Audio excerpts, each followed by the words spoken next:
હર હર મહાદેવ, જય મહાકાલ, જય સોમનાથ, જય ત્રંબકેશ્વર, જય તુષ્મેશ્વર.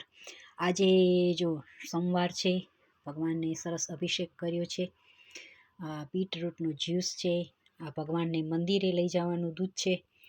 આ 3 કપ છે, કેમ કે બાળકોને પીવા માટેનું પણ હું ભગવાનને ધરી દઉં છું, કેમ કે મારા મતે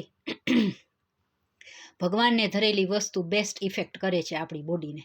એટલે કાંઈ પણ વસ્તુ ખાઈએ ભગવાનને સ્મરણ કરવા, ભલે આપણે મંદિરમાં ફિઝિકલી ન ધરી શકીએ બારે હોય ત્યારે, તો તમે તમારી ગળામાં પહેરેલી કંઠી રુદ્રાક્ષને અડાડી અને જમો અથવા ખાઓ અથવા પીવો તો તમારો દિવસ એકદમ બેસ્ટમ બેસ્ટ જાય, બમ ચકામ. તો હર હર મહાદેવ. અને ભગવાનને ફ્રૂટ, બીટરૂટ, દૂધી, સેલેરી, આદુ, ગાજર બધાનું જ્યુસ તમે પણ પીજો.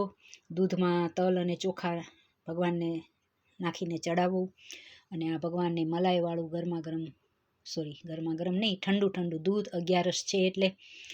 તો બધાને ખૂબ શુભ અમલા એકાદશીના ખૂબ ખૂબ વધામણા.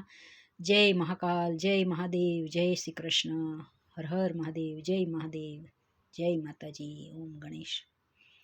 હમ હનુમંતે નમઃ. બાલા ત્રિપુર સુંદરીની જય, પંચમુખી હનુમાન દાદાની જય, બટુક ભૈરવનાથની જય, લલિતા મહા ત્રિપુર સુંદરીની જય. ઓમ નમઃ પાર્વતી.